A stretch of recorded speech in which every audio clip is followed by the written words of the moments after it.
അനേകരും ദൈവശബ്ദം കേൾക്കുവാനായി താല്പര്യപ്പെട്ട് ദൈവസന്നിധിയിൽ വരും. എന്നാൽ അതിനു മുൻപ് ദൈവം അവരോട് സംസാരിച്ച കാര്യങ്ങൾ അവർ മറന്നുകളയുകയോ അവഗണിക്കുകയോ ചെയ്തു എന്ന് വന്നേക്കാം. നമ്മുടെ ദൈവം വചനത്തിലൂടെ സംസാരിച്ച കാര്യങ്ങൾ നാം ഇതുവരെയും അനുസരിച്ചിട്ടില്ല എങ്കിൽ പുതുതായി നമുക്ക് വചനത്തിൽ നിന്നും ദൈവശബ്ദം കേൾക്കുവാൻ സാധിക്കില്ല.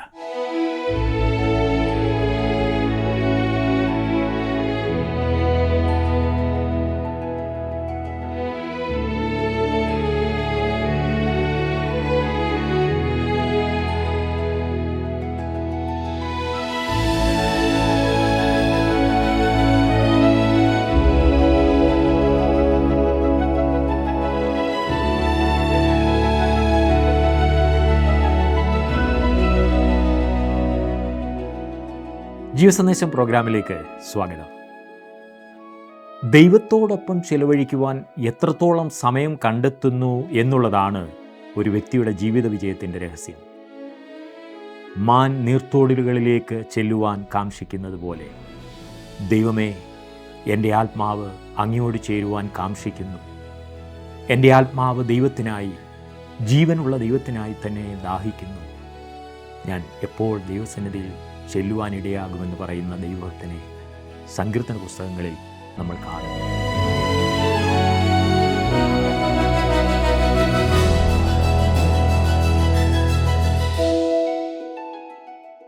ബൈബിൾ പഠിക്കുവാൻ ആവശ്യമായ 7 മാർഗനിർദ്ദേശങ്ങൾ ഇതുവരെ നാം ഒരുമിച്ച് ചിന്തിച്ചു.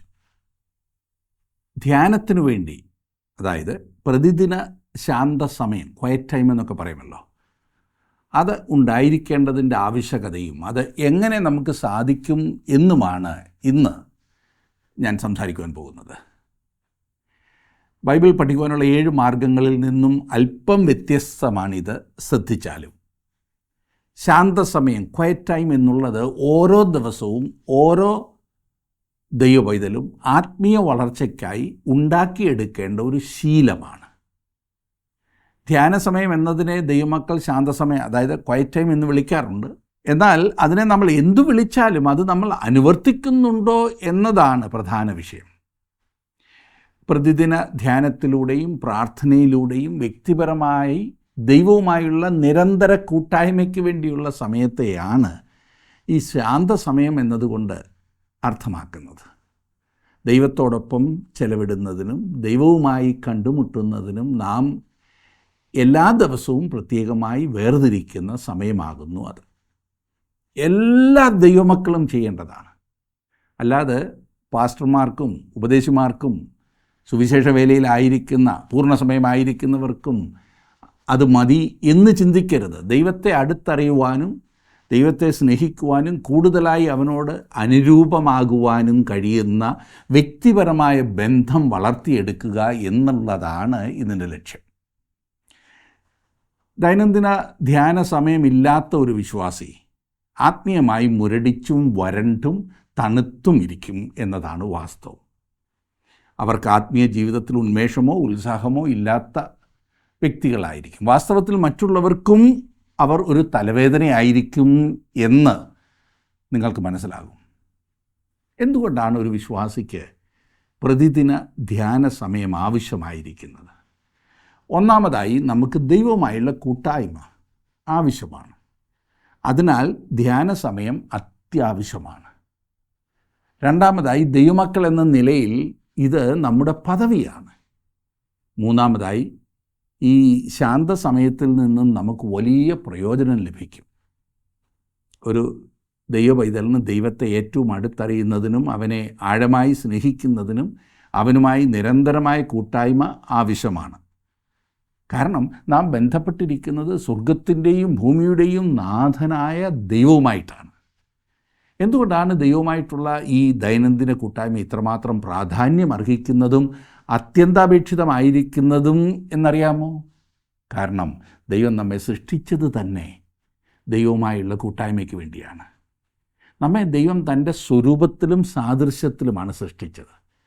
ദൈവത്തിൻ്റെ സൃഷ്ടികളിൽ നമുക്ക് മാത്രമേ ദൈവവുമായുള്ള സംസർഗത്തിന് കഴിവുള്ളൂ, അത് തന്നിട്ടുള്ളൂ. ഇത് വളരെ ശ്രദ്ധേയമാണ്. എന്നാൽ ആ സംസർഗമില്ലാത്തതാണ് ഇന്നത്തെ പ്രശ്നം. പാപത്തിൽ വീഴുന്നതിന് മുൻപ് ആദാമും ഹവ്വായും ഏദനിലുണ്ടായിരുന്നത് ദൈവവുമായുള്ള ആ കൂട്ടായ്മയിലായിരുന്നു. ദൈവവുമായുള്ള സംസർഗം അല്ലെങ്കിൽ അടുത്ത ബന്ധം. ദൈവവുമായുള്ള കൂട്ടായ്മ പ്രധാനമായിരിക്കുന്നതിൻ്റെ രണ്ടാമത്തെ കാരണം അത് ദൈവത്തിൻ്റെ ഹിതമാണ് എന്നതാണ്. പാപം മൂലം ദൈവവുമായുള്ള ബന്ധം നഷ്ടപ്പെടുകയും നമ്മൾ ദൈവത്തിൽ നിന്ന് അകന്നു പോവുകയും ചെയ്തു. കാൽവരി ക്രൂശിലെ പരമയാഗത്താൽ നമുക്ക് ദൈവത്തോടുള്ള ബന്ധം കർത്താവായ യേശു ക്രിസ്തു യഥാസ്ഥാനപ്പെടുത്തി. തൻ്റെ പുത്രനെ ദൈവം ഭൂമിയിലേക്ക് അയച്ചത് ഈ യഥാസ്ഥാനത്തിനു വേണ്ടിയാണ്. അതായത് നാം ദൈവവുമായുള്ള സംസർഗത്തിലും കൂട്ടായ്മയിലും ആയിത്തീരേണ്ടതിനായി. മൂന്നാമതായി, ധ്യാനം യേശു നൽകിയ മാതൃകയാണ്. കർത്താവായ യേശു ക്രിസ്തു ഈ ഭൂമിയിലായിരുന്നപ്പോൾ ധ്യാനിക്കുവാനായി സ്ഥിരമായി സമയം കണ്ടെത്തിയിരുന്നു എന്ന് നാം ദൈവവചനത്തിൽ വായിക്കുന്നു. അത് അവൻ്റെ ശക്തിയുടെ രഹസ്യമായി നാം കാണും. മർക്കോസ് എഴുതിയ സുവിശേഷം 1-ാം അധ്യായം 35-ാം വാക്യത്തിൽ, ലൂക്കോസ് എഴുതിയ സുവിശേഷം 5-ാം അധ്യായത്തിൻ്റെ 16-ാം വാക്യത്തിൽ, ലൂക്കോസ് എഴുതിയ സുവിശേഷത്തിൽ തന്നെ 22-ാം അധ്യായത്തിൻ്റെ 39 മുതൽ 44 വരെയുള്ള വാക്യങ്ങളിൽ നാം അവിടെല്ലാം കാണുന്നത് കർത്താവ് തൻ്റെ തിരക്കേറിയ ജീവിതത്തിൽ പിതാവായ ദൈവവുമായി സമയം ചെലവഴിക്കുവാൻ പ്രത്യേകം ശ്രദ്ധിച്ചിരുന്നു എന്നാണ്. ദൈവപുത്രനായ യേശുവിന് പിതാവായ ദൈവവുമൊത്തുള്ള ധ്യാനാനുഭവം അനുപേക്ഷണീയമായിരുന്നെങ്കിൽ പാപികളും ദോഷികളുമായി നമുക്കത് എത്രയധികം ആവശ്യമാണ്. നാലാമതായി, ചരിത്രത്തിൽ നാം കാണുന്ന ശ്രേഷ്ഠരായ ദൈവമക്കൾ ദൈവസന്നിധിയിൽ വളരെയേറെ സമയം ചെലവഴിക്കുന്നവർ ആയിരുന്നു എന്നതാണ്. അതായത് മോശ, ദാവീദ്, ദാനിയേൽ, പൗലോസ് തുടങ്ങിയ വേദപുസ്തക വ്യക്തികൾ. അതിനുശേഷം നാം ഈ കാലത്ത് നോക്കിയാൽ ദൈവത്തിനു വേണ്ടി വളരെയേറെ പ്രയോജനപ്പെടുന്ന വ്യക്തികളൊക്കെ, ജോർജ് മുള്ളർ ആയിക്കൊള്ളട്ടെ, നമ്മുടെ സാധു കൊച്ചുഞ്ഞുപദേശി ആയിക്കൊള്ളട്ടെ, അവർ ദൈവസന്നിധിയിൽ അർത്ഥവത്തായി സമയം ചെലവഴിക്കുന്നവരായിരുന്നു. അവരുടെ എഴുത്തുകളിലും പാട്ടുകളിലും ശുശ്രൂഷകളിലും ഈ വസ്തുത വളരെ വ്യക്തമാണ്. ഒരു വ്യക്തി യഥാർത്ഥത്തിൽ എന്താകുന്നു എന്നറിയണമെങ്കിൽ ആ വ്യക്തി ദൈവവുമായി തനിയെ സമയം ചെലവഴിക്കുന്നത് എങ്ങനെയാണെന്നറിഞ്ഞാൽ മതിയാകും. നവീകരണത്തിൻ്റെ പിതാവെന്ന് നാം വിളിക്കുന്ന മാർട്ടിൻ ലൂതർ ഒരിക്കൽ പറയുകയുണ്ടായി, ഇന്നെനിക്ക് വളരെയേറെ കാര്യങ്ങൾ ചെയ്യുവാനുണ്ട്, അതുകൊണ്ട് ഞാൻ കുറഞ്ഞത് 3 മണിക്കൂറെങ്കിലും ഇന്ന് പ്രാർത്ഥിക്കേണ്ടതുണ്ട് എന്ന്. അതായത് ഏറ്റവും തിരക്കേറിയ അവസരങ്ങളിൽ പോലും അദ്ദേഹം പ്രാർത്ഥനയ്ക്കായി ദൈവസന്നിധിയിൽ സമയം ചെലവിടുവാൻ ശ്രമിച്ചു. നമ്മൾ പലപ്പോഴും തിരക്കേറുമ്പോൾ പ്രാർത്ഥനാ സമയം ചുരുക്കാറുണ്ട്. ദൈവസന്നിധിയിൽ പ്രാർത്ഥിക്കുവാൻ സമയം ചെലവഴിക്കുവാൻ നമുക്ക് മടിയാണ്. തന്മൂലം നമ്മുടെ ജീവിതം ദൈവം ആഗ്രഹിക്കുന്നത് പോലെ പ്രയോജനമുള്ളതാകുന്നില്ല എന്ന് കാണുവാൻ സാധിക്കും. പ്രതിദിനം ദൈവത്തോടുള്ള സംസർഗമില്ലാതെ നമുക്ക് ആരോഗ്യമുള്ള ദൈവമക്കളായി വളരുവാൻ സാധ്യമല്ല എന്നുള്ളതാണ് വേറൊരു കാരണം. ധ്യാന സമയം ക്രിസ്തീയ വളർച്ചയ്ക്കും പക്വതയ്ക്കും അത്യന്താപേക്ഷിതമാണ്. നിങ്ങൾ ഒരു ദിവസം മുഴുവൻ ഭക്ഷണം കഴിക്കാതെ ഇരുന്നിട്ടുണ്ടോ? എങ്കിൽ എത്രമാത്രം വിശപ്പും ക്ഷീണവും നിങ്ങൾക്കുണ്ടായി കാണും. ദൈവവചനം നമ്മുടെ ആത്മീയ ആഹാരമാണ്. ദൈവവചനം നമുക്ക് ഉന്മേഷം നൽകുന്ന മായമില്ലാത്ത പാലാകുന്നു. അത് കഴിക്കാതെയും കുടിക്കാതെയും നാം ആത്മീയമായി വളരില്ല. ഇത് നാം മനസ്സിലാക്കണം. പല ദിവസങ്ങൾ കുളിക്കാതെ ഇരുന്നിട്ടുള്ള അനുഭവം നിങ്ങൾക്കുണ്ടായിട്ടുണ്ടോ? അപ്പോഴത്തെ അനുഭവം നമുക്കറിയാം, അത് നമുക്കും മറ്റുള്ളവർക്കും ബുദ്ധിമുട്ടായിത്തീരും, ഇല്ലേ? അതിൻ്റെ കാരണം ദൈനംദിന ജീവിതത്തിൽ വേണ്ടതായ ശുദ്ധീകരണം പ്രാപിക്കാത്തതാണ്. അതുപോലെയാണ് ആത്മീക കാര്യങ്ങളും. നാം ദൈവവചനം സ്ഥിരമായി പഠിക്കുകയും ദൈവവുമായുള്ള കൂട്ടായ്മ നിലനിർത്തുകയും വേണം. കാരണം നാം സൃഷ്ടിക്കപ്പെട്ടത് തന്നെ അതിനായിട്ടാകുന്നു. ദൈവവുമായി നിരന്തര സംസർഗത്തിലല്ലാത്ത ഒരു വ്യക്തി താൻ സൃഷ്ടിക്കപ്പെട്ടതിൻ്റെ ഉദ്ദേശത്തിന് വെളിയിലാണ്. ആ വ്യക്തി വാസ്തവത്തിൽ ക്രിസ്തുവിൻ്റെ ക്രൂശ് മരണത്തിൻ്റെ ഉദ്ദേശം തൻ്റെ ജീവിതത്തിൽ നഷ്ടപ്പെടുത്തിയവളാണ്. ദൈവം തൻ്റെ ഓമനകുമാരനെ ഈ ഭൂമിയിലേക്ക് അയച്ചതിൻ്റെ ഉദ്ദേശം നഷ്ടപ്പെടുത്തുന്ന ഒരു വ്യക്തിയാണ് ദൈവവുമായി നിരന്തര സംസർഗമില്ലാത്ത ഒരു വ്യക്തി. അവനിൽ അല്ലെങ്കിൽ അവളിൽ ക്രിസ്തുയേശുവിൽ ഉണ്ടായിരുന്ന ശക്തിയും ഉന്മേഷവും ഉണ്ടായിരിക്കുകയില്ല. ദൈവവുമായി നിരന്തര സംസർഗമില്ലാത്ത ഒരു വ്യക്തി ദൈവത്താൽ ഒരിക്കലും ശ്രേഷ്ഠമായി ഉപയോഗിക്കപ്പെടുകയില്ല എന്നുകൂടി ഓർക്കണം. ദൈവത്താൽ ഉന്നതമായി ഉപയോഗിക്കപ്പെടുന്ന വ്യക്തികൾ ദൈവവുമായി നിരന്തര സംസർഗമുള്ളവരായിരിക്കും. ഒരു ചടങ്ങ് പോലെ എന്തെങ്കിലും ചെയ്ത് സ്വസ്ഥമായിരിക്കില്ല അവർ. നാം ദൈവസന്നിധിയിൽ ദൈവവചനം പഠിക്കുവാനും ദൈവവുമായുള്ള സംസർഗത്തിനായും സമയം കണ്ടെത്താറുണ്ടോ? നാം പ്രയോജനമില്ലാത്ത കാര്യങ്ങൾക്കായി ഓരോ ദിവസവും എത്ര സമയം ചെലവഴിക്കുന്നു. എന്നാൽ നമുക്ക് അനുഗ്രഹമാകുന്ന ജീവിതത്തിൽ പ്രയോജനകരമായ ഈ അതിപ്രധാന കാര്യത്തിന് വേണ്ടി സമയം ചെലവഴിക്കുവാൻ നമുക്ക് സാധിക്കുന്നുണ്ടോ? ചിന്തിക്കുക. എല്ലാ ദിവസവും അർത്ഥവത്തായ ഒരു ശാന്ത സമയം എങ്ങനെയാണ് വേർതിരിക്കേണ്ടത് എന്നതിന് ചില പ്രായോഗിക നിർദ്ദേശങ്ങൾ കൂടി ഞാൻ നിങ്ങൾക്ക് തരാം. എങ്ങനെയാണ് ശാന്തസമയം അർത്ഥവത്തായി ചെലവഴിക്കേണ്ടത്? ഒന്നാമത്, അർത്ഥവത്തായ ധ്യാന സമയം ശരിയായ മനോഭാവത്തോടെ വേണം നാം ആരംഭിക്കുവാൻ. ഇത് വളരെ ലളിതമായിപ്പോയി എന്ന് ചിന്തിച്ച് തള്ളിക്കളയരുത്. അനേകർക്കും ഇത് പ്രയോജനമുണ്ടാകാത്തതിൻ്റെ, അതായത് ധ്യാന സമയം പ്രയോജനമുണ്ടാകാത്തതിൻ്റെ പ്രധാന കാരണം തെറ്റായ മനോഭാവത്തോടെ അതിനെ സമീപിക്കുന്നു എന്നതാണ്. എന്താണ് ശരിയായ മനോഭാവം? ശരിയായ മനോഭാവം നമുക്കൊരു പ്രതീക്ഷ ഉണ്ടായിരിക്കണം. ദൈവവചനം വായിക്കുവാനും പഠിക്കുവാനും പ്രാർത്ഥിക്കുവാനും ഇരിക്കുമ്പോൾ എന്താണ് നമ്മൾ പ്രതീക്ഷിക്കുന്നത്? അനേകരുടെയും പ്രതീക്ഷ ഇന്ന് അപകടമൊന്നും ഉണ്ടാകരുത്, എല്ലാം അനുഗ്രഹമായിരിക്കണം എന്നൊക്കെയാണ്. അതുകൊണ്ട് ദൈവസന്നിധിയിൽ നാം ചെലവഴിക്കുന്ന സമയം ചടങ്ങ് പോലെ ആയിത്തീരുന്നു.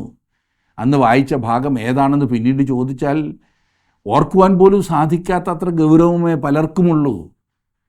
നമ്മുടെ മനോഭാവം ശരിയാക്കാൻ ദൈവത്തിൽ ആശ്രയിക്കണം. ദൈവമേ, നീ എന്നോട് സംസാരിക്കണമേ. അവിടുത്തെ ശബ്ദം കേൾക്കുവാൻ എന്നെ നീ സഹായിക്കണമേ. എൻ്റെ വിവിധങ്ങളായ പ്രശ്നങ്ങൾക്ക് ഞാനൊരു പരിഹാരം പ്രതീക്ഷിക്കുന്നു.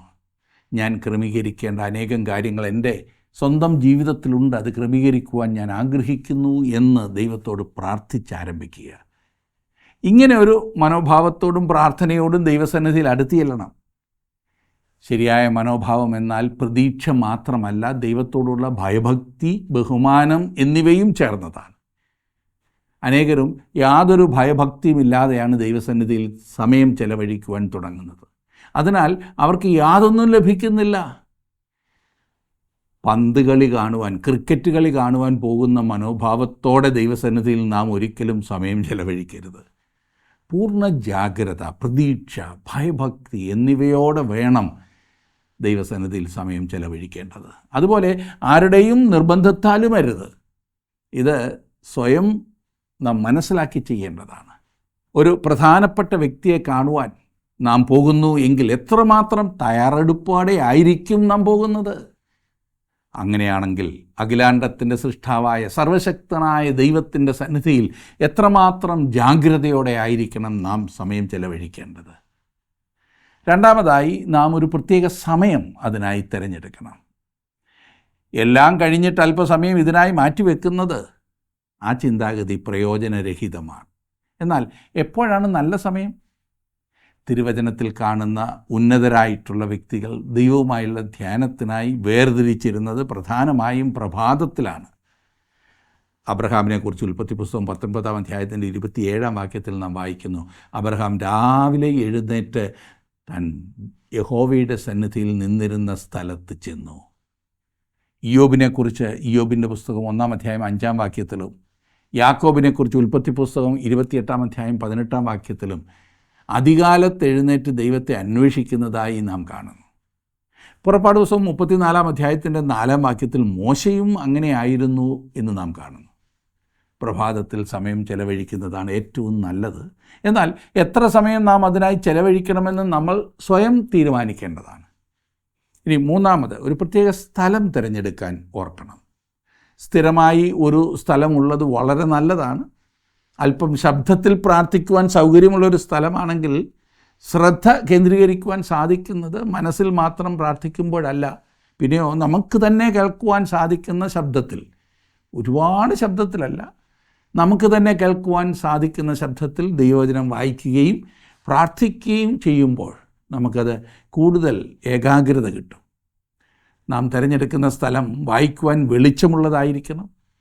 നമ്മൾ ധ്യാനത്തിന് തിരഞ്ഞെടുക്കുന്ന സ്ഥലം നമ്മുടെ കിടക്കയായിരിക്കരുത്. പലരും കിടക്കയിൽ തന്നെ അങ്ങ് തുടങ്ങും ധ്യാനം. പ്രാർത്ഥനയ്ക്ക് തിരഞ്ഞെടുത്തിട്ടുള്ള സ്ഥാനം അനേക ദൈവമക്കൾക്ക് ജീവിതത്തിൽ മറക്കാനാവാത്ത അനുഭവങ്ങൾ നൽകിയിട്ടുണ്ട് എന്ന് ചരിത്രത്തിൽ നാം വായിക്കുന്നുണ്ട്. വളരെ സ്വാഭാവികവും ലളിതവുമായ ഈ പദ്ധതി നാം അനുകരിക്കണം. അനുകരിക്കാൻ ബുദ്ധിമുട്ടുള്ളത് ആരംഭിച്ചാൽ അത് ആരംഭത്തിൽ തന്നെ പരാജയപ്പെടും. നല്ല ഒരു പഠന പദ്ധതി, വായനാ പദ്ധതി നാം ഉണ്ടാക്കിയെടുക്കണം. ധ്യാനത്തിനായി എന്തൊക്കെയാണ് വേണ്ടത്? ബൈബിൾ തീർച്ചയായിട്ടും വേണം. മനസ്സിലാക്കുന്ന കാര്യങ്ങൾ എഴുതി സൂക്ഷിക്കുവാൻ ഒരു നോട്ട് ബുക്ക് വേണം. ഒരു പാഠ്യപുസ്തകമുള്ളത് നല്ലതാണ്.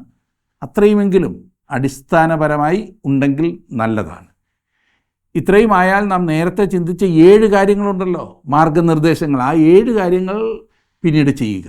ധ്യാനത്തിനൊരു തയ്യാറെടുപ്പ് നമുക്ക് ആവശ്യമാണ്. പ്രാർത്ഥനയോടെ ആരംഭിക്കുക, ദൈവവചനം വായിക്കുക, സാവധാനത്തിൽ വായിക്കുക, നമുക്ക് തന്നെ കേൾക്കാവുന്ന ശബ്ദത്തിൽ തുടർച്ചയായി പലയാവർത്തി വായിക്കുക, മനസ്സിലാക്കുവാൻ പ്രയാസമുള്ള ഭാഗങ്ങൾ പഠനത്തിന് സഹായകമായ പുസ്തകങ്ങളുടെ സഹായത്തോടെ പഠിക്കുക, ധ്യാനിക്കുക, അയവിറക്കുക, വായിച്ച ഭാഗങ്ങൾ എന്തെന്ന് ചിന്തിക്കുക, മറ്റുള്ളവർ പറഞ്ഞിരിക്കുന്നത് വായിക്കുക. ഏറ്റവും പ്രധാനപ്പെട്ട മറ്റൊരു കാര്യം, ഓരോ ദിവസവും നാം ദൈവവചനം വായിക്കുമ്പോൾ ദൈവം നമ്മോട് സംസാരിക്കുന്ന കാര്യങ്ങൾ അനുസരിക്കുക എന്നതാണ്. ദൈവം നമ്മോട് ഓരോ ദിവസവും സംസാരിക്കുന്ന കാര്യങ്ങൾ എഴുതിയിടുവാൻ ശ്രദ്ധിക്കണം. ഇത് നമുക്ക് വളരെ പ്രയോജനം ചെയ്യും. നമ്മുടെ ദൈനംദിന ജീവിതത്തിന് പ്രകാശമായിട്ടാണ് ദൈവവചനം നമുക്ക് നൽകിയിട്ടുള്ളത്. ആത്മീയ ആഹാരമായി, ആത്മീയ ജലമായി, ആത്മീയ പോരാട്ടത്തിനുള്ള വാളായി നമുക്ക് വചനം നൽകിയിരിക്കുന്നു. പ്രാർത്ഥനയോടുകൂടി ധ്യാന സമയം ചെലവഴിക്കുക. പ്രാർത്ഥിക്കുമ്പോൾ ദൈവത്തെ ആരാധിക്കുവാനും മഹത്വപ്പെടുത്തുവാനും ആദ്യം സമയമെടുക്കുക. പലപ്പോഴും നമുക്ക് പ്രാർത്ഥന എന്നാൽ നമ്മുടെ ആവശ്യങ്ങളെ ദൈവത്തോട് പറയുന്നതിനുള്ള ഒരു കാര്യം മാത്രമാണ്. ധ്യാന സമയത്ത് നാം വളരെ ചിട്ടയോടുകൂടി പ്രാർത്ഥിക്കണം. ദൈവനാമത്തെ ഉയർത്തണം. നമ്മുടെ ജീവിതത്തിൽ ഏറ്റുപറയേണ്ടതായ ഏതെങ്കിലും പാപം ദൈവം ബോധ്യപ്പെടുത്തുന്നുവെങ്കിൽ അത് അനുദപിച്ച് ഏറ്റുപറഞ്ഞ് ഉപേക്ഷിക്കണം. തുടർന്ന് നമ്മുടെയും മറ്റുള്ളവരുടെയും ആവശ്യങ്ങളെ ദൈവസന്നിധിയിൽ സമർപ്പിച്ചുകൊണ്ട് പ്രാർത്ഥിക്കണം. നമ്മുടെ ഹൃദയത്തിലെ ഭാരങ്ങളെ ദൈവസന്നിധിയിൽ അർപ്പിക്കണം. ഒടുവിലായി നമ്മെ തന്നെ ദൈവകരങ്ങളിൽ സമർപ്പിക്കുക. ദൈവം നമ്മോട് സംസാരിച്ച വിഷയങ്ങളെ പൂർണ്ണമായി അനുസരിക്കുവാനായി നമ്മെ സമർപ്പിച്ച് പ്രാർത്ഥന അവസാനിപ്പിക്കാം. നാം നമ്മുടെ ജീവിതത്തിൽ ദൈവവചനത്തിന് എത്രമാത്രം പ്രാധാന്യം കൊടുത്തിട്ടുണ്ട്? ദൈവമായുള്ള സംസർഗത്തിന് എത്രമാത്രം വില നാം നൽകാറുണ്ട്? അങ്ങനെ വില നൽകുവാൻ നാം ആരംഭിക്കുമ്പോൾ നമ്മുടെ ജീവിതവും നമ്മിലൂടെ നമ്മുടെ കുടുംബവും സമൂഹവും അനുഗ്രഹിക്കപ്പെടും. ഇതിലധികമായി ഈ ആയുസ്സിൽ നമുക്ക് നേടുവാൻ സാധിക്കുന്നത് വേറെ എന്താണ്? ഇത്രയുമെല്ലാം ചെയ്താലും ഒരുപക്ഷെ നാം ഉദ്ദേശിക്കുന്നത് പോലെയുള്ള ഒരു മുന്നേറ്റം കാണാതിരുന്നേക്കാം. ആത്മീയമായ മുന്നേറ്റം 2 ദിവസം ക്രമമായി പോയിട്ട് പിന്നീട് എല്ലാം പഴയതുപോലെ ആയിപ്പോകുന്നതായ ഒരു അവസ്ഥ ഉണ്ടായേക്കാം. ഓർക്കുക, സാത്താൻ ഒരിക്കലും നിങ്ങളുടെ ആത്മീയ വളർച്ച ഇഷ്ടപ്പെടുന്നില്ല. എങ്ങനെങ്കിലും അത് മുടക്കുവാൻ അവനാൽ ആവോളം ശ്രമിച്ചുകൊണ്ടിരിക്കും. ദൈവസന്നിധിയിൽ ഇരുന്ന് ദൈവശബ്ദം കേട്ട് അനുസരിക്കുവാൻ നാം തയ്യാറാകുമ്പോൾ സാത്താൻ തീർച്ചയായും വിറയ്ക്കും. കാരണം അവൻ ആഗ്രഹിക്കുന്ന കാര്യങ്ങൾ അല്ല നാം ചെയ്യുന്നത്. തന്മൂലം സാത്താൻ പല തടസ്സങ്ങൾ നമുക്ക് മുൻപിൽ കൊണ്ടുവന്നേക്കാം. ഇതൊരു ആത്മീയ പോരാട്ടമാണ്, മറക്കരുത്. അങ്ങനെയുള്ള അനുഭവത്തിലൂടെ കടന്നു പോകാത്തവർ ചുരുക്കമായിരിക്കും. സാധാരണയായി നാം അനുഭവിക്കേണ്ടി വരുന്ന പ്രശ്നങ്ങളേവ എന്ന് തിരിച്ചറിഞ്ഞാൽ അതിനെ മനസ്സിലാക്കി നേരിടുവാൻ നാം തയ്യാറെടുത്തുകൊണ്ടായിരിക്കും ശാന്തസമയത്തിനായിട്ടിരിക്കുന്നത്. ചിട്ടയായുള്ളൊരു ധ്യാന സമയം ജീവിതത്തിൽ കൊണ്ടുവരുവാൻ കഴിയുന്നില്ല എന്നത് അനേകർക്കും ഉള്ള ഒരു പ്രശ്നമാണ്. രാവിലെ ഉണർന്ന് കിടക്കയിൽ നിന്നും എഴുന്നേൽക്കുവാനുള്ള പ്രയാസവും എഴുന്നേൽക്കാതിരിക്കുവാനുള്ള ന്യായീകരണവും ധാരാളം ഉണ്ടാകാം. നമുക്കുള്ള ക്ഷീണം, വിശ്രമിക്കേണ്ടതിൻ്റെ ആവശ്യകത, ഇങ്ങനെ പല കാര്യങ്ങൾ പിശാച് നമ്മെ ഇങ്ങനെ ഓർമ്മിപ്പിക്കുവാൻ ശ്രമിക്കും. എങ്ങനെയാണ് ഇതിനെ അതിജീവിക്കുന്നത്? ഞാൻ പറയാം. ഉണർന്നെന്ന് മനസ്സിലാക്കിയാൽ ഉടനെ എഴുന്നേൽക്കുക. ഇതിൽ യാതൊരു വിട്ടുവീഴ്ചയും പാടില്ല. ഞാൻ അങ്ങനെയാണ്. അങ്ങനെയായാൽ നാം നഷ്ടപ്പെടുത്തുവാൻ പോകുന്നത്, വിട്ടുവീഴ്ചയ്ക്ക് തയ്യാറായാൽ നഷ്ടപ്പെടുത്തുവാൻ പോകുന്നത് ദൈവശബ്ദം കേൾക്കുവാൻ ദൈവം തരുന്ന സമയമാണ്.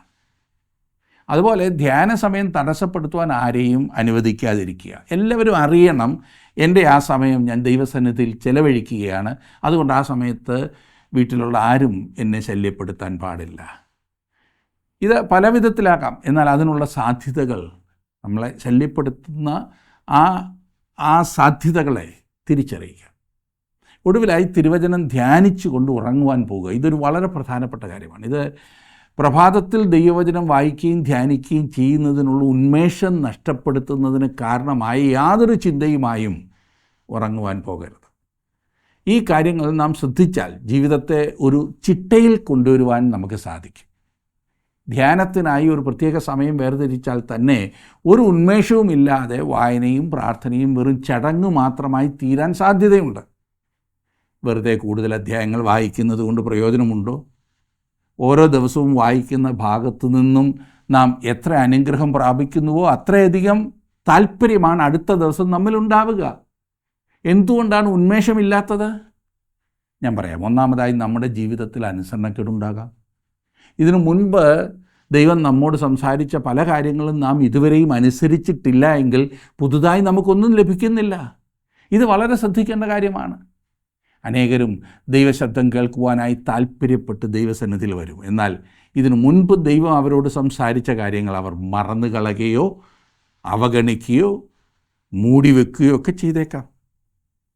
ഉദാഹരണത്തിന്, ആരോടെങ്കിലും ക്ഷമ ചോദിക്കുന്നതിനെക്കുറിച്ചായിരിക്കും അതിനു മുൻപ് ദൈവം നിങ്ങളോട് സംസാരിച്ചത്. പക്ഷേ അത് ചെയ്യാതിരിക്കുവാനുള്ള ന്യായീകരണം നാം കണ്ടെത്തുന്നു. ആർക്കെങ്കിലും എന്തെങ്കിലും മടക്കി കൊടുക്കുന്നതിനെക്കുറിച്ചോ നമ്മൾ വിട്ടുകളയേണ്ട ഏതെങ്കിലും സ്വഭാവത്തെക്കുറിച്ചോ ആയിരിക്കാം ദൈവം നമ്മോട് സംസാരിച്ചത്. നാം അതിനോട് എങ്ങനെയാണ് പ്രതികരിച്ചത് എന്നതിനെ ആശ്രയിച്ചിരിക്കും നമുക്ക് ദൈവവചനം വായിക്കുവാനുള്ള താല്പര്യവും ഉന്മേഷവും ഉണ്ടാവുക. അപ്പോൾ ഒന്നാമത്തെ തടസ്സം അനുസരണക്കേടാണ്. രണ്ടാമതായി ശാരീരിക അവസ്ഥയാണ്. രാത്രിയിൽ അധികം ഉറക്കമിളച്ചിരുന്ന് ശരീരം ക്ഷീണിച്ച് കഴിഞ്ഞാൽ രാവിലെ ഉന്മേഷം ഉണ്ടാവില്ല. നാം എങ്ങനെയെങ്കിലും കഷ്ടപ്പെട്ട് ദൈവവചനം വായിക്കുവാൻ ദൈവം ആഗ്രഹിക്കുന്നില്ല എന്നാണ് ഞാൻ മനസ്സിലാക്കുന്നത്. ശരീരത്തിൻ്റെ അവസ്ഥ വളരെ പ്രധാനപ്പെട്ടതാണ്. ശരീരത്തിന് രോഗമോ ബുദ്ധിമുട്ടോ ഉണ്ടെങ്കിൽ തിരുവചനം വായിച്ച് മനസ്സിലാക്കുവാനും അനുസരിക്കുവാനും അത് തടസ്സമായിരിക്കാം. മൂന്നാമതായി, തിടുക്കത്തിൽ അനേക കാര്യങ്ങൾ ചെയ്യുവാൻ ശ്രമിക്കും. വചനം വായിക്കുമ്പോഴും നമ്മുടെ മനസ്സിലുള്ള ചിന്ത അന്നേ ദിവസം ചെയ്യുവാനുള്ള കാര്യങ്ങളെക്കുറിച്ചായിരിക്കും. അങ്ങനെ ദൈവവചനം വായിക്കുന്നത് കൊണ്ടൊരു പ്രയോജനവുമില്ല എന്ന് ഞാൻ അഭിപ്രായപ്പെടുകയാണ്. വചന പഠനത്തിനും ധ്യാനത്തിനുമായി നാം ഇരിക്കുമ്പോൾ ഒരു നോട്ട് ബുക്ക് കൂടി കരുതുക.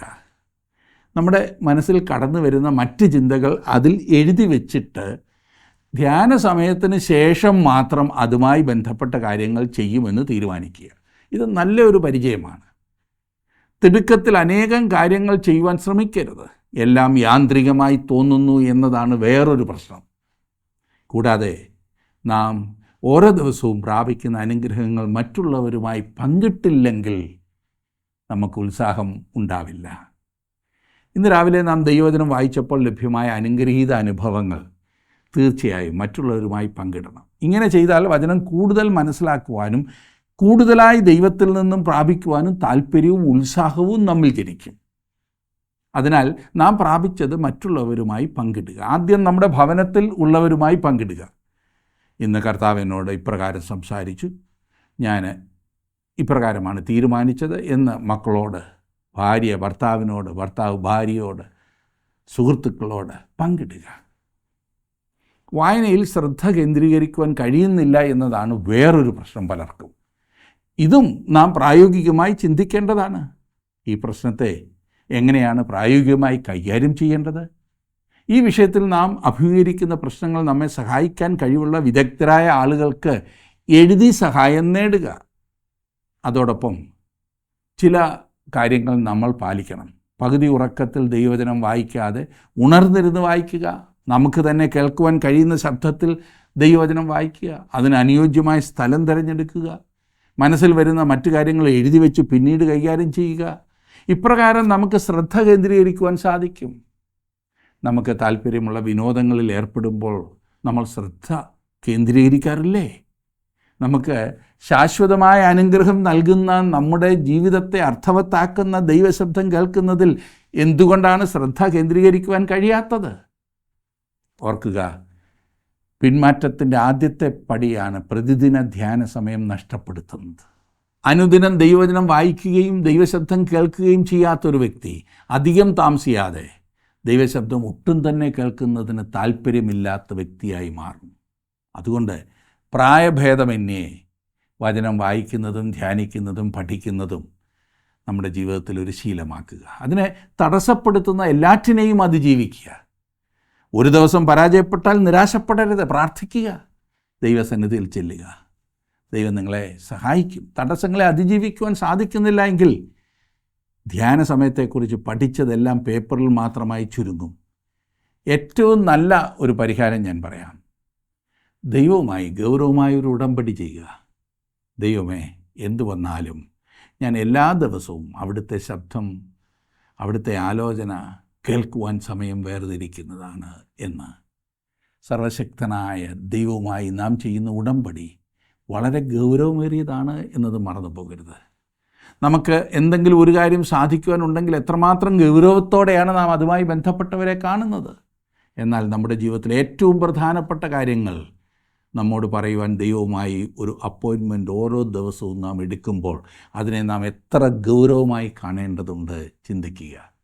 ഒരു ക്രിസ്തു വിശ്വാസിയെ സംബന്ധിച്ച് ദൈവത്തെക്കാൾ പ്രധാനപ്പെട്ട ഒരു വ്യക്തി അവരുടെ ജീവിതത്തിൽ വേറെ ഇല്ല. അതുകൊണ്ട് വളരെ ഉത്സാഹത്തോടെ ദൈവവചനം വായിക്കുവാനും പ്രാർത്ഥിക്കുവാനും പഠിക്കുവാനും ദൈവം നിങ്ങളെ സഹായിക്കട്ടെ എന്ന് ഞാനും പ്രാർത്ഥിക്കുന്നു. ദൈവം നിങ്ങളെ സമൃദ്ധിയായി അനുഗ്രഹിക്കട്ടെ.